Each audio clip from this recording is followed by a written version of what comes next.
Hello students, कैसे हैं आप सब। और आप सभी जानते हैं कि दिल्ली में कॉमन स्कूल एग्जामिनेशन शुरू हो चुके हैं और कल हमारा इवनिंग शिफ्ट में सोशल साइंस का एग्जाम था, जिसका क्वेश्चन पेपर मेरे पास है। और मैं आपके लिए इसके ऑब्जेक्टिव टाइप के क्वेश्चंस लेके आया हूं और मैं उम्मीद करता हूं कि सभी बच्चों ने पेपर बड़े अच्छे से किया है, क्योंकि ये एग्जाम बहुत ही आसान था। क्वेश्चन पेपर के क्वेश्चंस हैं बहुत ही इजीली है, कमजोर से कमजोर बच्चा भी इनको कर लेगा। तो चलते हैं इसके क्वेश्चंस को देखते हैं। और ये बहुविकल्पीय प्रश्न है। प्रश्न नंबर 1 है कि लूनी नदी कहाँ बहती है। तो इसके 4 ऑप्शन दे रखे हैं: भारतीय मरुस्थल, प्रायद्वीपीय पठार, पश्चिमी घाट और उत्तरी मैदान में। और आपने पढ़ा है कि ये भारतीय मरुस्थल से बह के जाती है जो लूनी नदी है। तो इसका आंसर हमारा ए है। क्वेश्चन नंबर 2 का आप आंसर लगाओगे: 1789 में फ्रांसीसी क्रांति से पूर्व फ्रांस में निम्नलिखित में से किसको कर लगाने का अधिकार प्राप्त था। और इसका सही जवाब है एस्टेट जनरल को, क्योंकि बाकी जो फ्रांसीसी सम्राट है और जनता को, नेशनल असेंबली को, इनमें से किसी को भी टैक्स लगाने का राइट नहीं था। उसके बाद है क्वेश्चन नंबर 3: निम्नलिखित जानकारी को पढ़िए और उसके लिए सही परिभाषित शब्द का चयन कीजिए। शासन का प्रमुख लोगों द्वारा चुना गया व्यक्ति होगा, न कि किसी वंश या राज खानदान का। और ये केवल पॉसिबल है हमारे डेमोक्रेसी में। जिस देश में भी लोकतंत्र है वहां पर जो कोई भी व्यक्ति शासन करेगा वो लोगों के द्वारा चुने गए प्रतिनिधि ही शासन चलाते हैं, न कि कोई राजवंश या कोई राजा। उसके बाद है निम्नलिखित में से कौन सा बेरोजगारी का प्रभाव नहीं है। मानव संसाधन की बर्बादी, आर्थिक बोझ में वृद्धि, कुपोषण में वृद्धि। और इसका सही जवाब है जीवन स्तर में वृद्धि। जैसे जैसे लोगों का लाइफ स्टाइल बढ़ेगा तो इसका मतलब है कि वहां लोगों के पास पैसे का फ्लो है और वहां पे बेरोजगारी की कोई समस्या नहीं है।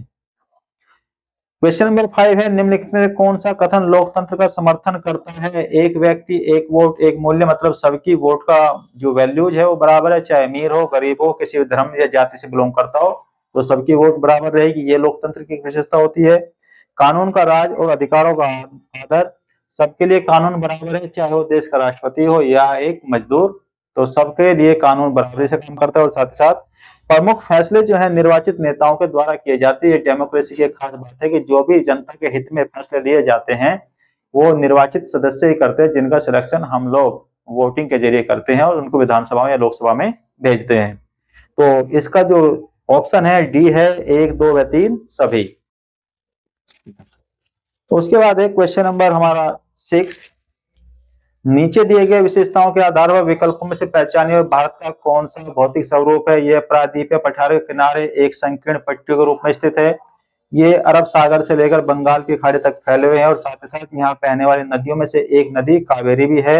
और इसके विकल्प हैं उत्तर के मैदान, बिल्कुल भी नहीं है। और भारतीय मरुस्थल, ये भी बिल्कुल नहीं होगा। प्रायद्वीपीय पठार भी नहीं है। यहाँ पे केवल आएगा इसका आंसर सी, तटीय मैदान। तो जिन बच्चों ने ये ऑप्शन टिक लगाए हैं तो उनके 6 मार्क्स अब तक कंफर्म हो चुके हैं, पक्के हो चुके हैं।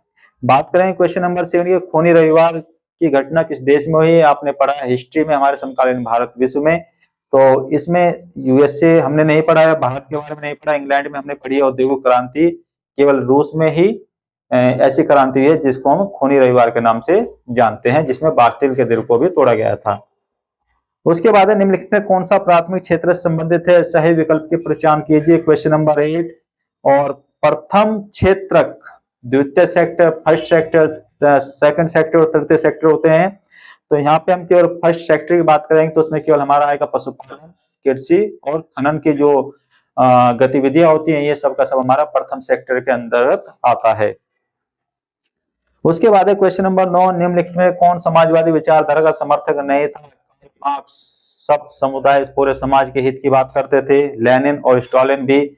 जार निकोलस सेकंड हमेशा इसके खिलाफ रहे हैं, ये एक निरंकुशवादी शासन का प्रतीक था। तो इसका ऑप्शन जो है सी, वो है जार निकोलस द्वितीय। सही मिलान को पहचानिए। पिनासे, फर्डिनांड मार्कोस, परवेज मुशर्रफ और रॉबर्ट मुगाबे। और हम जानते हैं कि परवेज मुशर्रफ पहले पाकिस्तान चीफ आर्मी के चीफ थे और इन्होंने 1998 और 1990 के आसपास इन्होंने सत्ता का तख्ता पलट कर दिया था वहां पे नवाज शरीफ की। और उसके बाद ये वहां के राष्ट्रपति बन गए थे। उसके बाद ये लगातार वहां के राष्ट्रपति बने रहे। तो इसका सही आंसर है Pervez Musharraf, Pakistan, option C. Question number 11, निम्नलिखित में कौन सा गैर आर्थिक क्रिया का उदाहरण है अपने बच्चों को पढ़ाना? गैर आर्थिक गतिविधियों का उदाहरण है, क्योंकि बैंक में काम करना है, बाजार में सब्जियां उगाना और फैक्ट्री में काम करना, वहां पे जो करेंसी है उसका फ्लो किया जाता है, आदान प्रदान किया जाता है चीजों और सेवाओं का, लेकिन अपने बच्चों को पढ़ाना एक आर्थिक गतिविधि नहीं है। क्वेश्चन नंबर 12 है, आदित्य की आयु 12 वर्ष से पटाखा फैक्ट्री में काम करते हैं, बताइए आदित्य के किस मौलिक अधिकार का हनन हो रहा है? और इसके 4 ऑप्शन दे रखे हैं, समानता का अधिकार, स्वतंत्रता का अधिकार, शोषण के विरुद्ध अधिकार और संवैधानिक उपचारों का अधिकार। और ये अधिकार मैंने आपको कल ही बताए थे। तो इसमें हम बात करेंगे शोषण के विरुद्ध अधिकार की, क्योंकि उसकी उम्र 14 साल से कम है और हम जानते हैं कि 14 साल से कम उम्र के बच्चों को खतरनाक रसायनों या फैक्ट्रियों में के कामों में नहीं लगा सकता। तो यहाँ पे इसका ऑप्शन आएगा सी। उसके बाद है, निम्नलिखित में कौन सा कथन महात्मा गांधी राष्ट्रीय ग्रामीण रोजगार गारंटी अधिनियम 2005 की के गलत संदर्भ में गलत है? और जब बात कर रहे हैं राष्ट्रीय ग्रामीण रोजगार गारंटी अधिनियम की, तो जाहिर सी बात है कि शहर से रिलेटेड कोई भी इसमें शब्द है, कोई भी सेंटेंस है, तो वो हमारा नहीं आएगा। और इस प्रकार से देखा जाए तो ऑप्शन सी इसका आएगा कि यह अधिनियम शहरी क्षेत्रों के लिए रोजगार को सुनिश्चित करता है। ये महात्मा गांधी राष्ट्रीय ग्रामीण रोजगार मिशन के अंतर्गत नहीं आता, क्योंकि वो एक शहरी ग्रामीण योजना के अंतर्गत आएगा और ये हम बात कर रहे हैं ग्रामीण योजना की। तो ऑप्शन सी इसमें आएगा।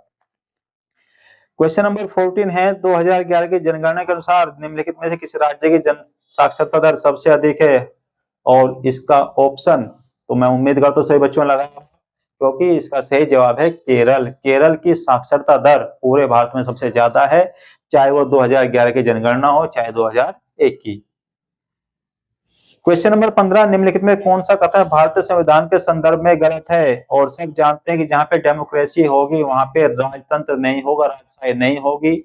और यहाँ पे गलत हमें ऑप्शन छांटना है। तो भारतीय संविधान राजतंत्रात्मक शासन पद्धति पर बल देता है, ये ऑप्शन हमारा बी इसका आंसर है, जो कि हमें गलत छांटना है। तो राजशाही का हमारा जो संविधान है वो उसको समर्थित नहीं करता, तो ऑप्शन आएगा इसमें बी। उसके बाद है, राकेश शहरी क्षेत्र का निवासी है, बताइए निर्धनता रेखा के ऊपर यदि उसको आना हो तो कितने कैलोरी की उसको जरूरत पड़ेगी? और इसका सही जवाब है 2100 कैलोरी। और ग्रामीण क्षेत्रों के लिए 2400 कैलोरी की एक लिमिट है कि ग्रामीण क्षेत्र में यदि कोई गरीब है तो उसको कैलोरी 2400 कैलोरी रखा गया है उसकी मात्रा, और शहरी गरीबों के लिए 2100 कैलोरी। नीचे दिए गए प्रश्न में क्वेश्चन नंबर 17, दो कथन दिए गए, अभिकथन ए और दूसरा कारण, एक स्टेटमेंट और उसको सही और गलत उसको डिफाइन करना है। और जापान एक विकसित देश है, ये हमारा अभिकथन है, और कारण इसका है कि जापान ने मानव संसाधन पर निवेश किया। और सही बात है कि सेकंड वर्ल्ड वॉर के बाद जब नागासाकी और हिरोशिमा में एटम बम्स को फेंका गया था, तो जापान सेकंड वर्ल्ड वॉर में हार गया और आर्थिक रूप से और हर तरह से वो कमजोर हो गया था। लेकिन फिर उसने क्या किया है, मानव संसाधन के ऊपर ही अपना सबसे ज्यादा निवेश किया, और आज इसी वजह से जापान एक विकसित राष्ट्र बन के उभरा है। तो इसका सही आंसर है अभिकथन ए, और कारण दोनों सही है। कारण ए संकल्पना ए की सही व्याख्या करता है। क्वेश्चन नंबर बात करेंगे अब 18 की। नीचे दिए गए प्रश्न में दो कथन दिए गए हैं, एक अभिकथन ए और दूसरा कारण बी है। और अभिकथन है, दक्षिण अफ्रीका में अश्वेत लोगों बहुत अत्याचार हुए, सब जानते हैं और हमने 10th क्लास में पढ़ा है। और देखते हैं फिर यहाँ से, दक्षिण अफ्रीका के शासक रंग भेद में विश्वास नहीं करते थे। ये बात तो सही है कि दक्षिण अफ्रीका में ब्लैक स्किन वालों के ऊपर बहुत अत्याचार हुए हैं, लेकिन दक्षिण अफ्रीका के शासक रंग भेद में विश्वास नहीं करते थे, ये कथन गलत है। तो इसका सही जवाब ये है कि अभिकथन ए तो सही है, लेकिन जो कारण दे रखा है आर वो गलत है। क्वेश्चन नंबर 19, नीचे दिए गए प्रश्न में दो कथन दिए गए हैं, अभिकथन फिर से वही है कि भारत का उत्तरी मैदान अत्यधिक उपजाऊ, बिल्कुल सही। गंगा और यमुना नदी के बीच में तो आब का जो क्षेत्र है बहुत उपजाऊ है, और भारत के उत्तरी मैदान का सबसे विशालतम भाग खादर वाले इलाके में, लेकिन ये जो इसकी कारण है ये गलत है। तो उसका सही जवाब हमारा जो बनेगा, इसका सही जवाब है सी, अभिकथन ए सही है लेकिन कारण आर गलत है। उसके बाद है क्वेश्चन नंबर 20, नीचे दिए गए प्रश्न में फिर से वो अभिकथन और कारण हमें बताना है। अभिकथन ए, जैकोबिन क्लब के सदस्यों को 100 कुलाब के नाम से जाना गया, ये बिल्कुल सही है। और जैकोबिन क्लब के सदस्य मुख्यतः समाज के कम समृद्ध हिस्से से आते थे, ये भी बिल्कुल सही है। लेकिन अभी कथन तो हमारा सही है और आर भी सही है, लेकिन कारण जो है इसकी संकल्पना एक ही सही तरह से व्याख्या नहीं करता, उसको सही तरह से डिफाइन या एक्सप्लेन नहीं कर रहा है। तो ऑप्शन आएगा इसका डी। उसके बाद देखते हैं, दो क्वेश्चन और देख लेते हैं। क्वेश्चन नंबर 21 है कि अग्नि अध्यादेश के माध्यम से हिटलर को कौन कौन सा अधिकार प्राप्त था। हम जानते हैं कि हिटलर जर्मनी का तानाशाह था, उसने एक 28 फरवरी 1933 को एक अग्नि अध्यादेश के नाम से कानून बनाया और जिसके अंतर्गत प्रेस एवं सभा को निलंबित करने का अधिकार उसको मिल गया था कि प्रेस में उसके बिना और कोई स्टेटमेंट या कोई भी खबर नहीं आएगी, और साथ ही साथ सभा का निलंबन, कोई भी लोग किसी भी प्रकार के सभा का आयोजन नहीं कर पाएंगे। उसके बाद है प्रथम विश्व युद्ध में जर्मनी के हार के कारण की व्याख्या कीजिए। अथवा में है दोनों में से एक करना था। आर्थिक रूप से कमजोर हो गया जर्मनी, उसके साथ ही साथ अमेरिका का उस युद्ध में शामिल हो जाना जर्मनी के हार के कारण की मेन बिंदु हैं। इसके अलावा आप और भी लिख सकते थे। उसके बाद जनहित याचिका की बात करेंगे। सरकार के कार्यों से यदि किसी व्यक्ति को कोई परेशानी हो रही है, व्यक्ति या व्यक्ति समूह को कोई भी व्यक्ति सरकार के खिलाफ सुप्रीम कोर्ट या हाई कोर्ट में जा सकता है, वहां पे जनहित याचिका लगा सकता है और सरकार फिर कोर्ट क्या करेगा, उस प्रकार के फैसलों को जो सरकार ने लिए हैं जो जनहित में नहीं है उनको रोक लगा सकता है, उनको निलंबित कर सकता है। और सिंधु तंत्र की विशेषताओं का वर्णन कीजिए। मानसरोवर झील के पास से इसका उद्गम क्षेत्र है तिब्बत में, और हम सब जानते हैं सिंधु नदी भारत के पाकिस्तान से होती, भारत के पंजाब से होती पाकिस्तान में जाती है। और सिंधु नदी तंत्र के बारे में सब जानते हैं कि ये वहाँ के उपजाऊ क्षेत्र है और इसका अधिकतम पानी जो है भारत से होकर पाकिस्तान में चला जाता है।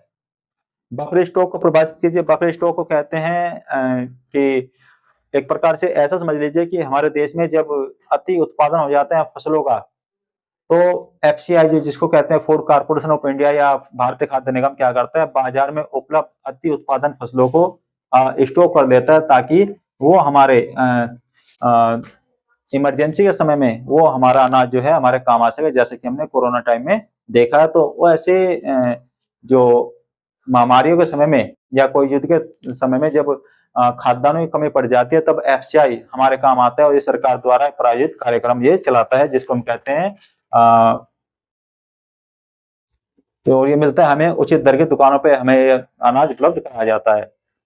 उसके बाद है लोकसभा एवं राज्यसभा की शक्ति का तुलना कीजिए या फिर प्रधानमंत्री कार्य का वर्णन कीजिए। दोनों ही क्वेश्चन बहुत आसान है, हमारे पॉलिटिकल्स के किताब से आए हैं। प्रधानमंत्री का काम होते हैं कि देश का मुखिया होता है, वैसे तो देखा जाए जो कार्यपालिका का मुखिया होता है देखा जाए, और साथ ही साथ विभिन्न विभागों का बंटवारा करता है, अपना वितरण करता है, कैबिनेट की अध्यक्षता करता है, और साथ ही साथ विभिन्न जो मुद्दे होते हैं देश में उनके समस्याओं के जो समाधान बनाने के कानून को भी बनवाता है, और साथ ही साथ विदेशों से संबंधों को बनाता है।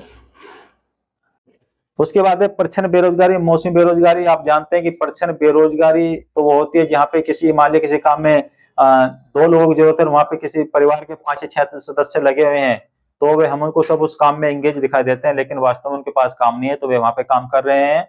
या ऐसा समझ लीजिए किसी के पास खेत का कोई छोटा टुकड़ा है और वहां पे 2 लोगों से काम चल सकता है, लेकिन फिर भी पूरा परिवार वहां पे काम कर रहा है, तो इस प्रकार की बेरोजगारी को हम प्रच्छन्न बेरोजगारी कहेंगे।